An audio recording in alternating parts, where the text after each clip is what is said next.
When I was a child, my father told me many stories about Sweden. He loved this country and he traveled there a lot of times. And he told me everything about the lakes and the forest, the big forests, and the wild animals who are living inside the forest, the elks and the bears and the beavers and the deers. And he talked about the sounds of this country and the myth. And one day he took me there. I was really excited. And when I came to the country, I fell in love with this country. I loved the smell of the sea, and I loved to walk through the forest with my father.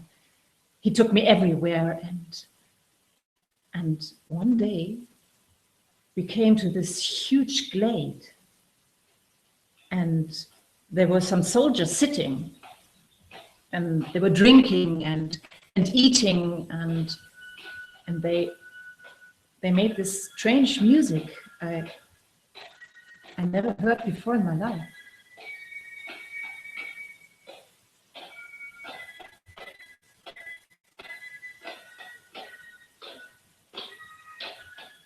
So I came closer to the soldiers, and suddenly I saw this man. He was huge, and he had blonde hair and blue eyes, and he was a really strong man. And he came towards me and he said, "Lean on me, then you won't be afraid of the drum fire. A woman is not made for a drum fire, but a man enjoys it. Just imagine when it really starts. This is not a children's play, but it's good when the people get used to it."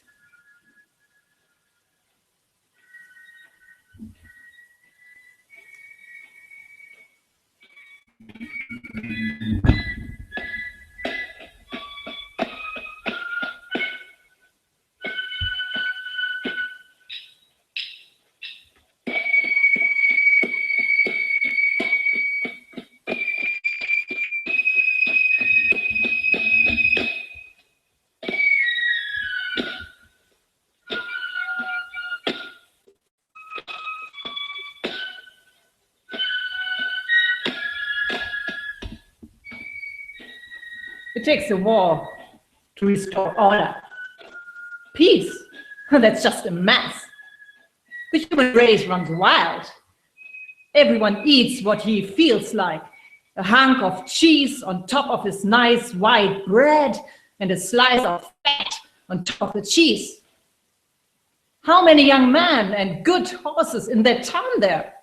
Nobody knows. They never thought of counting. In the wartime, you know, no order, no war. I looked at him into his eyes and I saw that there were many badges on his uniform, and I realized that he's a really important general. So I went with him and I live in his house, and I'm waiting for him until he's back from his war.